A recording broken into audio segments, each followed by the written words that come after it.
After years of dressing the super wealthy, here are my 4 lessons that you can take away to better your image. And without spoiling anything, this is not about what they do and do not wear. This is actually about how they think about their image and how they leverage their time to best support it. For context, my name is Adam Groh. I own and design for Acme Clothiers, a business dedicated to the ultra wealthy, saving them time and designing full wardrobes with zero effort from their side. But without further ado, let's get into these 4 lessons, beginning with lesson number 1. Your image is a filter. Especially for the wealthy men, the wealthier they are, the less time they have to explain themselves. And this isn't because they're busy or because they're better than you. It's simply because their time is worth too much for them to waste it. But not in dollars. Yes, their time is worth a lot of money if you're to try and buy it from them. But when you have a lot of money, you no longer think in dollars, but in time. Time is their currency, not the money. The money is a proxy to the currency. So what then? What are they actually trying to do? Well, in reality, the wealthy are trying to leverage their time in a way to benefit in the biggest way possible, no matter the cost. Said differently, leverage is when you let your money work hard for you rather than spending your time and effort in a place you'd rather not be anyway. And in even less words than that, at some point you have enough money that an extra dollar doesn't give you much, but an extra hour gives you the world. Because clothing for someone who already has nothing left to prove is not a show, it's not a flex, it's not attention grabbing. It's a way of signaling who they are and, more importantly, who they're not. It's subtraction from their image that gives them strength. Those choices are what attract the energy that they are looking for. More accurately, what people they attract, who they allow to be in their circle. Because think of it this way, a man who doesn't need your attention instantly becomes the one you most want attention from. And this is because they're denying you what you want most. A man who does not need your attention, that becomes a man you most want attention from because it's something you are lacking. And when you are lacking something, you want more of that thing. If you lack money, you want more money. If you lack food, you want more food, etc., etc. And if you want to think of it one last way, think of a story like this. You have 2 doors to a club. This club is beautiful, it's crazy.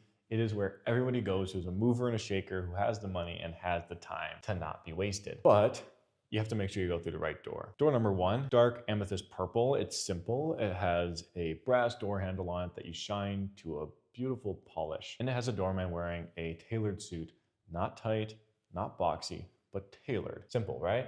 But then the other door is crazy. It's loud. It says, come right in. It's inviting. It has neon lights and people going in it, and you want to be part of the crowd because that's what we should do as humans, is be part of a community. The signs say, come on in. The people say, come on in. And you really, really want to go in because that's what the marketing is telling you. Which door are the wealthy actually going into? Typically, the wealthier the person, the more they value their privacy, their time, and the level of attention to detail. The attention to detail of the door being clean, perfect, a doorman, its shined handle, it shows more intention and it actually speaks more than the door that looks like just like every other nightclub in town that's telling people to come on in. That's how your clothing can be. If it's intentional, if it's curated, if it's done properly, it invites the attention you would like to have and it pushes away all the attention you just simply do not care to follow. Now with lesson number 2, outsource your image. A lot of people think dressing well takes effort, money, or tons of time, but really the truth is rich people don't do a whole lot of any of that besides the money. But they choose to spend their money in a more specific and intentional way. Instead of figuring out what to wear, what not to wear, they hire people who are smarter than they are, who are more specific, more specialized in the area that they wish to be better in. Because a wealthy person already knows who they are, they don't have anything left to prove,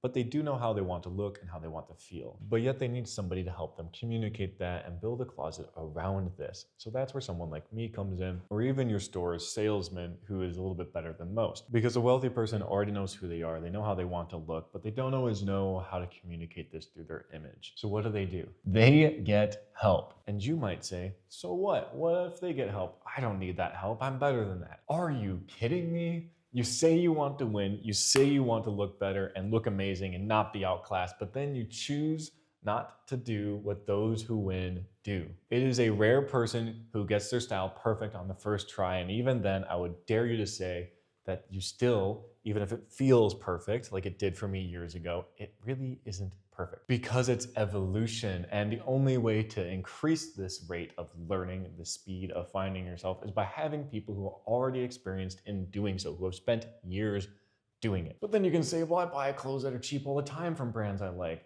I'm not buying them because of their brand or because of their image. I'm buying them because they're cheap and they have decent quality. Are you kidding me? You did not buy a polo shirt because you necessarily thought it was cheaper or high quality, especially if you bought a Ralph Lauren polo shirt. 9 times out of 10, you buy a polo because of the brand that put it in front of you.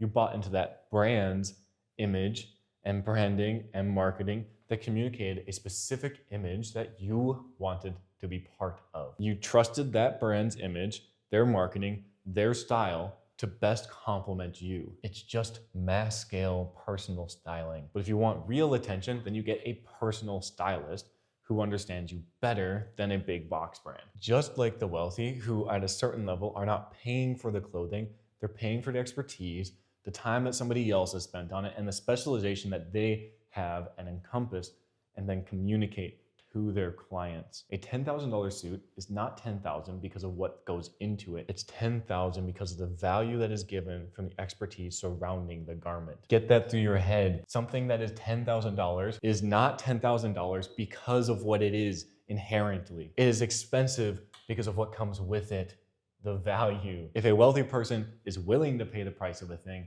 then it is thereby inherently valuable and giving to somebody who's willing to pay. Now, to display this point of condensing time, let's picture a man who wants a boat.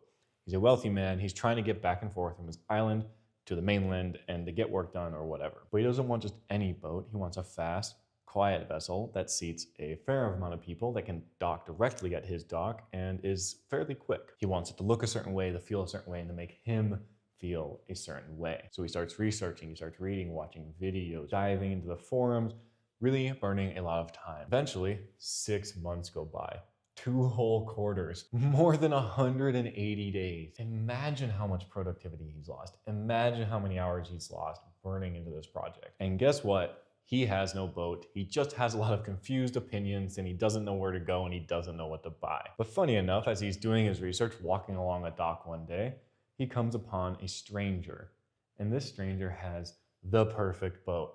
It goes exactly the speed this man wants. It looks comfortable, it looks clean, it looks gorgeous, and it docks directly where he needs it to dock. So our protagonist goes up to this stranger and he asks the stranger, "You have the boat I've always been looking for. It's perfect. How did you get this? What is it? I need this boat." And the stranger replies simply, "Well, I went to the dealer, a dealer I researched for a couple of weeks and knew I could trust. I asked my friends where they go, and the salesperson sat me down. He said, how fast do you want it to go? How many people do you need it to carry? And do you have any other specific things you need it to do?" So I told him all the details. And about a month later, the boat was delivered and I had received my perfect product because I communicated to the salesperson how I wanted to feel and what I needed it to do. So the stranger got his boat in less than a quarter, less than 3 months.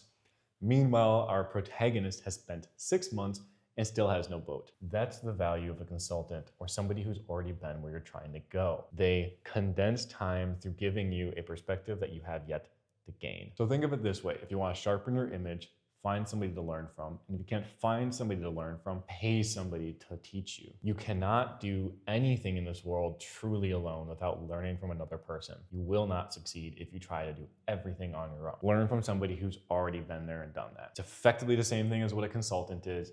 And it's just at a higher level who it's more specialized when you end up hiring somebody. Be like the wealthy. Learn from them and what they do, and maybe you can become one of them. Lesson number 3, consistency is the real flex. Because wealthy men do not change their image for occasion. They're not swapping their personas. They're actually just dressing like themselves every day, no matter the occasion. But what does this mean? It's not that they don't dress well or that they do dress well. It's not that they're panic shopping before an event or rotating personas. They know who they are, and their wardrobe reflects this. Let me say this again. They know who they are, and their wardrobe supports and reflects that. They have one personality with maybe 50 or 100 different ways to accent this personality, to show facets of this personality, different faces to the same person. So even though one day is a t-shirt and another is a sport coat and another is a tuxedo, the wealthy man, the person who's comfortable with their image, is the same person no matter what they're wearing. Because if you've ever gone to like a dance or a fancy dinner and you've been around a friend who they change how they act when they're around different people or in different situations, how annoying is that? You know this person one way, and then all of a sudden, when you're around different people, they're another way. It shows a lack of integrity and a lack of knowing who you actually are if you're changing who you are just to fit the room. So when somebody has a certain level of consistency that will always speak louder than big, flashy outfits ever possibly could. The wealthy do not rotate their personas. They reinforce their presence through their outfits. You don't need 40 perfect outfits. You need one core integral identity to yourself, and then you express this clearly over and over through different looks. That is what true consistency is. But real quick, everybody, if you've been finding an amazing amount of value through this video so far, and you really think it could help your friends or your enemies or anybody, it would mean the world to me if you DM this, Slack this, send it to everybody. Hate mail it to your enemies if you don't like it, and just simply show that this is something worth doing. It's a big endeavor. I don't make a lot of money from this. In fact, I make nothing because I have 0 subscribers practically. I'm really just hoping I can give back to you all some of the lessons I've been privileged to learn from some of my best and brightest clients. So if you found value in this, please hate mail it, DM it, Slack it, and let's get back into lesson number 4. Quiet clothing with a loud presence. Because when you know your value, you stop trying to dress to prove it. Because the wealthiest men I know often aren't wearing the loudest clothing in the room, but subtle, quiet clothing that supports their own image. Yet somehow, they're the ones that always get noticed first. Because it's the attitude behind the clothing and the weight behind the person, not the clothes themselves, though they are supportive of that endeavor. Not the clothes themselves, though they do help. But that's because their image is no longer designed to scream. It's designed to communicate a standard and some sort of facet to their character and personality. Loud logos, trendy pieces, big brands, they simply dilute a person's personal image and their personal brand because it's not their own brand. If it takes a logo to prove that you're successful, are you really successful? Are you truly somebody that's worth being aspired to? Because you're not showing necessarily as much comfort in your own image. That is not to say logos don't have a time and place, but if you're reliant on it, you need to check yourself. Because think of it this way. I have one last story for you all, and it's a really beautiful place called the Monaco's. You go, it's in Manhattan in the financial district, if I remember correctly. I've been in front of it. Beautiful building, and it is just gorgeous. It's an old school steakhouse. It is a beautiful spot, and it's really hard to get in at times. One night, a group of executives walk in. They're wearing the Patagonia vest. They have watches the size of hockey pucks and loud, crazy sneakers. Kind of crazy looking, right? These guys, they may be successful to a certain level, but they're just trying to flex, get attention to the bros and to everybody else. They're annoying, the waiters, the waitresses, they all just kind of despise these folks. Meanwhile, another gentleman walks in soon after. He's maybe in his late 50s, he's got salt and pepper hair, he looks simple. He's maybe wearing a navy sport jacket with a khaki trouser and a pair of brown, deep mahogany brown cap-toe Oxfords from Crockett & Jones. You know the guy that's got the JLC Reverso underneath the cuff of his wrist. Imagine how much more weight that guy carries, because he's probably a regular. The waitress recognizes him, names him by his first name, and already knows what he's there to drink, what he's there to eat, and he just wants a peaceful dinner. He sits down, the room notices him, but he doesn't notice or really care to acknowledge the rest of the room, and he just has his dinner. Who's the real success in this room?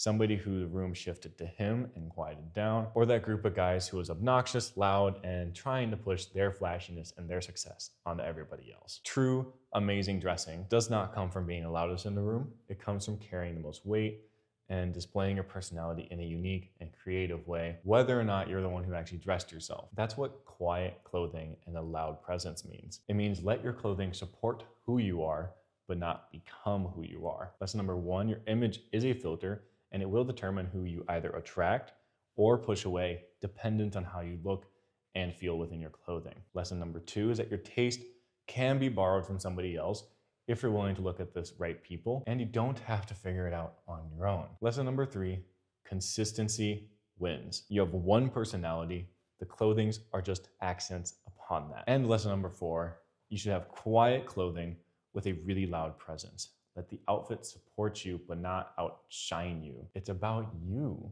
It is about the person inside the clothing, not the clothes themselves. And if I were to take away one all-encompassing lesson, it's have your own personal image and do not be afraid to ask others what that should be or how to best express it. But you all have a really good day. If you love these, you'll love how I've learned this over the time. This next week's video is a whole bunch of lessons that I've learned over my life in this menswear space. But finally, if you all enjoyed this, subscribe, like, hit the button. Have a really good day, a night, an evening, a love.